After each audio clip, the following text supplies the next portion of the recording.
Pastor Marco Feliciano compartilha uma revelação profética impactante sobre a morte de sua mãe e explica por que não desistiu de pregar. Como ele enfrentou essa dor e permaneceu firme no chamado. Assista até o fim e descubra esse poderoso testemunho de fé e superação.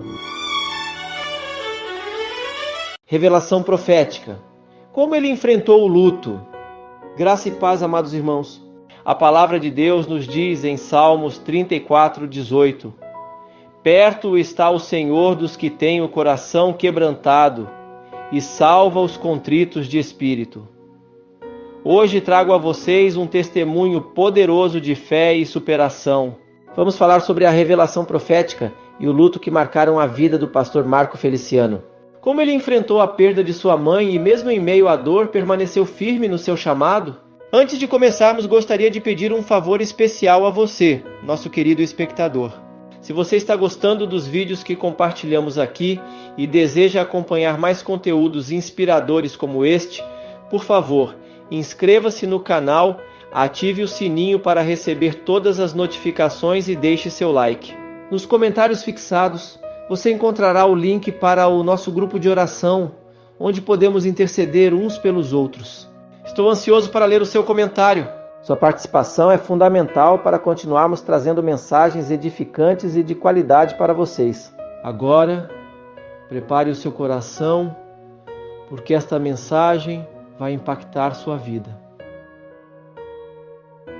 O senhor acabou de perder a sua mãe, Dona Lúcia, meus sentimentos por isso. Obrigado. Que o Senhor console o senhor e sua família. E ainda assim o senhor não parou. O senhor esteve pregando em Cascavel, Nova Aurora. No falecimento da sua mãe, o senhor continuou pregando. Foi em Goiânia. Foi em Orlândia, fez o sepultamento e já foi para Goiânia. Por que o senhor nem parou para o luto, pastor? Ah, Jesus. É difícil falar de coisa pessoal, né? Veja só. Cada um lida com a dor de um jeito. Existem dores que elas só terminam na morte.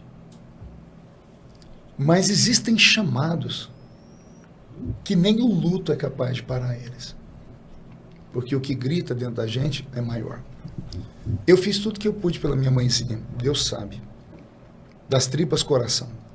No dia que ela foi internada, no dia que eu gravei aquele vídeo, Roberta, minha testemunha aqui, a gente estava no aeroporto quando eu recebi a ligação que ela tinha sido entubada. E o médico já tinha falado com a gente, olha, se ela entubar, ela não sobrevive. E eu tive a opção de voltar para casa naquele dia. Mas eu tentei lembrar das palavras da minha mãe. O orgulho da minha mãe era me ver voar. Era me ver fazer o que eu faço.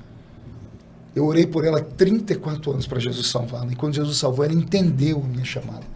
Ela entendeu que as minhas pregações mudam vidas, mudam corações. E eu tive que fazer uma escolha. Eu tinha agendas marcadas, todo mundo ia compreender, com certeza ia compreender. E período de carnaval, período de guerra. Eu estava no meio dessa guerra. Eu tinha uma mensagem no meu coração para essa geração. Do dia do falecimento até agora, nós chegamos aqui a umas 30 mil pessoas, Alberto. Pregamos para cerca de 30 mil pessoas. Facinho. Milhares de pessoas batizadas com o Espírito Santo. Meu Deus. Curadas. Milhares de pessoas aceitaram Jesus como Salvador. Forte. Eu estava numa guerra, ô Fábio.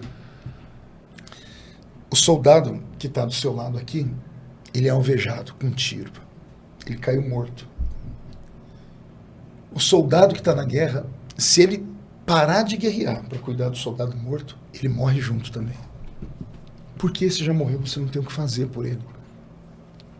Davi, quando o filho morreu, o primeiro filho dele morreu, né, com o filho do adultério com Batseba, quando trouxeram a notícia para ele, acharam que ele ia se desesperar, que ele ia morrer, a Bíblia diz que ele se levantou, se lavou, se trocou, se alimentou, foi na casa do Senhor, adorou, foi até a esposa e confortou, e os empregados não entenderam. Falaram, Davi, quando o menino estava vivo, você desesperava, jejuava. Agora que ele morreu, você está calmo. Davi disse, o que eu posso fazer por ele? Eu chorei, jejuei, lutei enquanto eu podia ajudá-lo. Agora que meu filho morreu, o que eu posso fazer por ele? Eu posso ir até ele, mas ele não pode vir até mim. A vida continua. Eu falei, eu não conseguiria voltar direito para casa naquele dia, porque minha mãe ainda estava viva. Eu tinha fé. Acionei todo mundo de oração, disse, não, Deus vai segurar minha mãe, ela vai passar por esse entubamento e vai dar certo. Tanto que o médico disse que ela não aguentaria 2 horas, ela ficou quase 48 horas viva ainda. Né? Aí, quer dizer, ela foi internada às 2, às 3 ela entubou. 24 horas ela ficou entubada. O médico falou que ela não aguentaria poucas horas, ficou 24 horas entubada. Quando veio a notícia que ela morreu, não tinha avião para chegar em casa. Eu estava no interior do Paraná, o que você ia fazer? Me fala aí. Não tinha como chegar. Eu poderia pegar um carro, ia gastar umas 18 horas para chegar em casa. Então tinha 2 cultos marcados.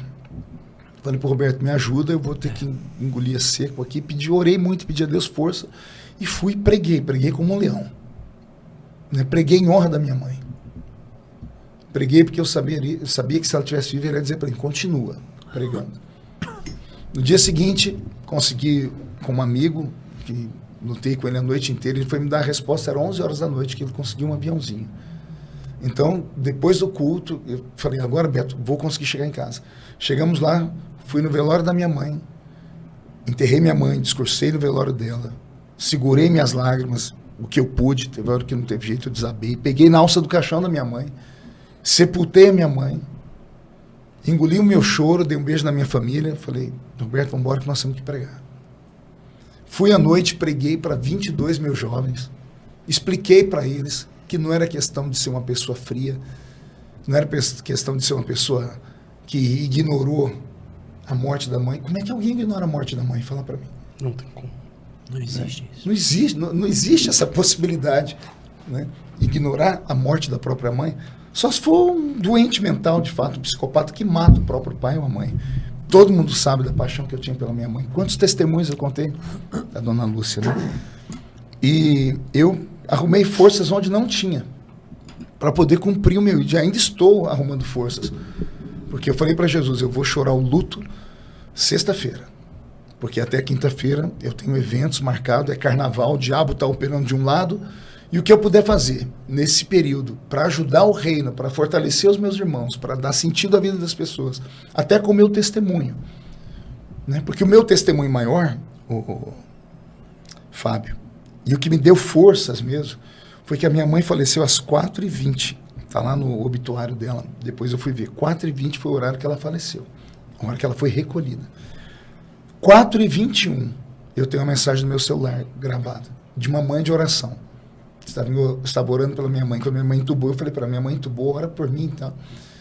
4h21, 1 minuto depois que a minha mãe morreu, ela mandou uma mensagem para mim dizendo assim, eu tive uma visão, espero que Deus te dê força, porque eu vi sua mãe sendo escoltada pelos anjos, sendo recebida pelos anjos.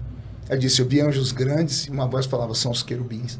E vi os anjos, numa plataforma branca, sua mãe indo em direção a uma luz linda de um trono, sua mãe ia dançando. E ela disse que eu vi os anjos falar, eis aí a mãe do ungido.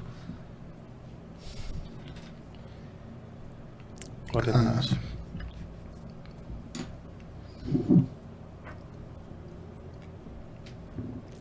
Ou a gente acredita naquilo que a gente prega, ou a gente larga a mão de tudo.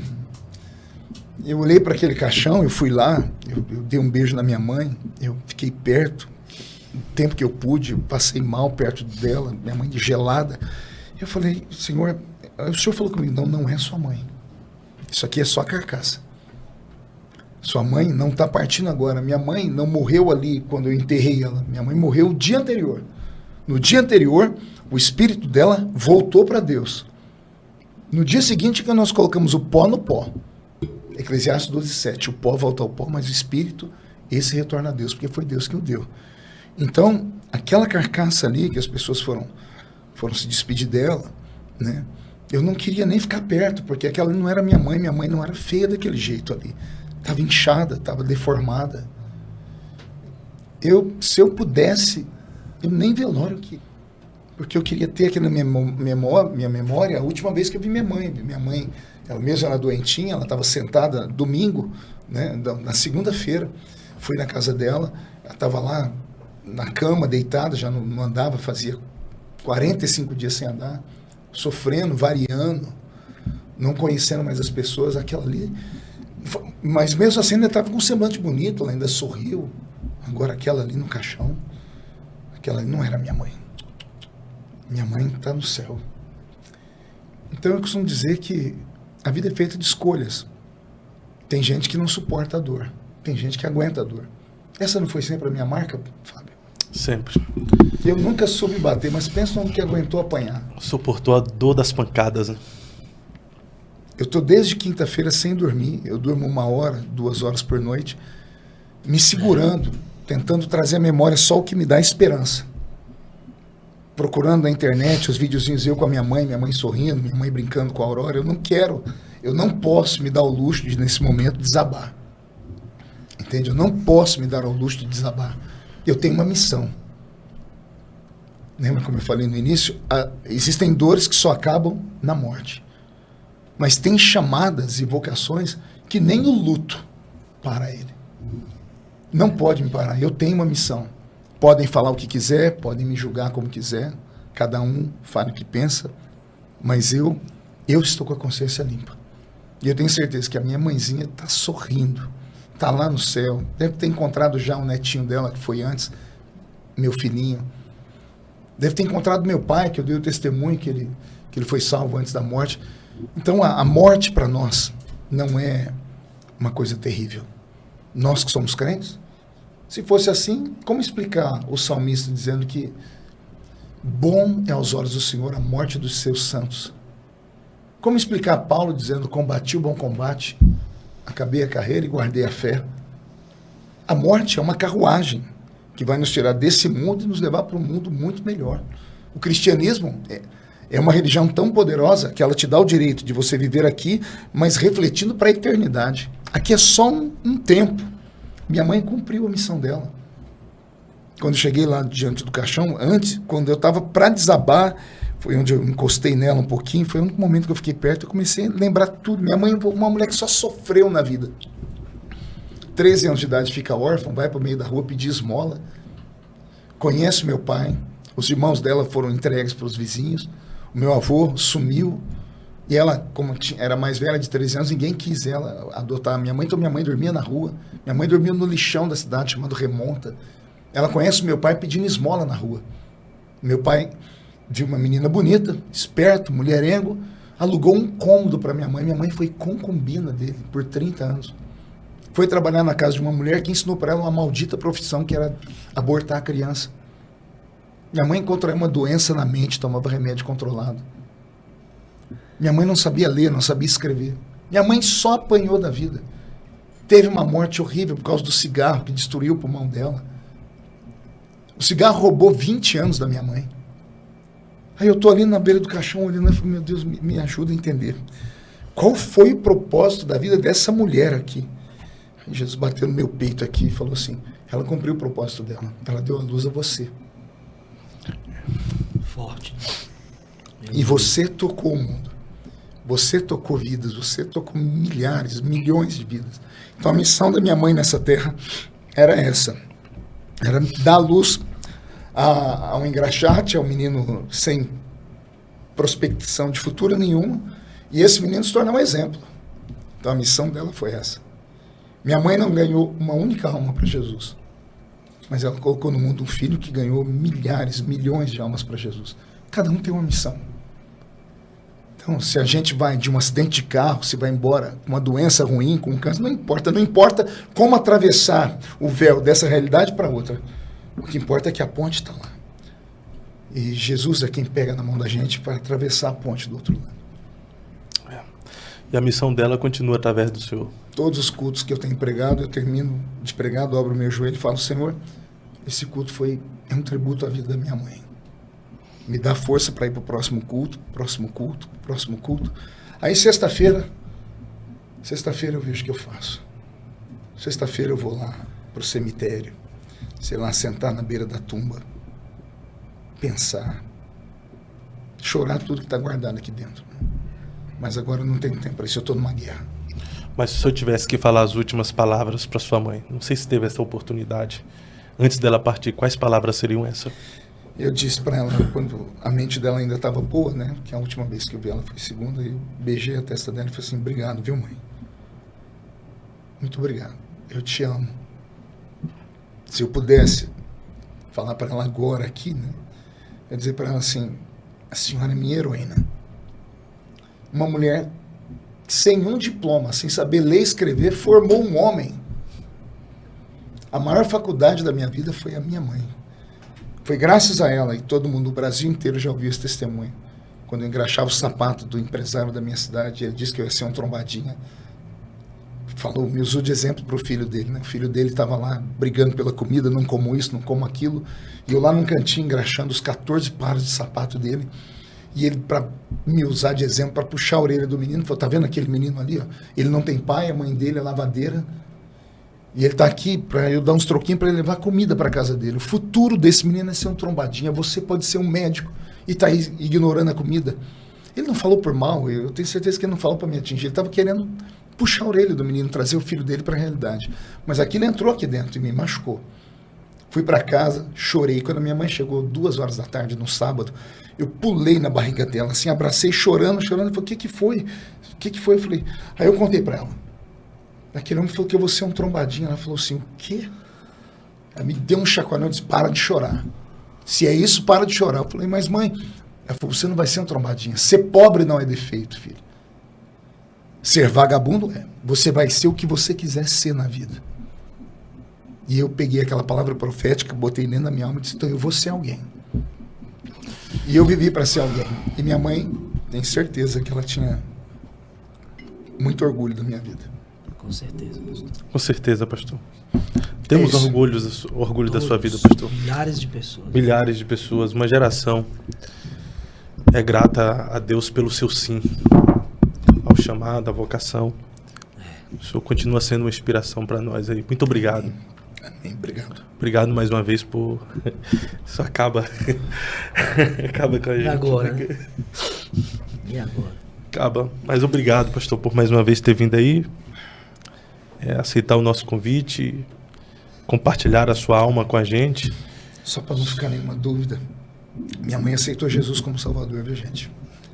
Eu batizei ela. Tem foto do batismo e tudo, foto, né, pastor? Tem foto dela chorando no batismo. Minha mãe foi em poucos cultos depois do batismo, porque logo depois do batismo, o DPCO, que era a enfermidade que ela tinha no pulmão, se agravou muito, ela não conseguia andar mais. A cada 5 passos, a saturação dela ia para 50, 40. Então ela não conseguia ir mais na igreja. Mas a igreja ia na casa dela toda terça-feira. Toda terça-feira tinha um grupo de irmãos fazendo culto. Eu levava a Santa Ceia para ela todo mês. Então, minha mãezinha está melhor do que a gente.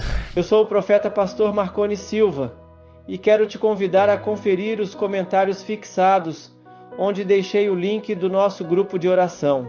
Esse é um espaço especial para que você possa se unir a nós em campanhas de fé, compartilhar seus testemunhos e receber palavras de edificação. Juntos podemos crescer espiritualmente e buscar mais da presença de Deus em nossas vidas. A palavra nos ensina em Mateus 18:20. Pois onde 2 ou 3 estiverem reunidos em meu nome, ali estou no meio deles. Estar conectado a um grupo de oração fortalece nossa fé e nos aproxima de pessoas que creem no poder transformador do Senhor. Cada testemunho inspira e cada clamor feito em unidade tem um impacto poderoso no mundo espiritual. Portanto, não caminhe sozinho, permaneça firme, busque a presença de Deus e se fortaleça através da oração. Nos vemos no próximo vídeo. Que a graça e a paz do Senhor estejam sempre com você e sua família, trazendo bênçãos e proteção sobre todos.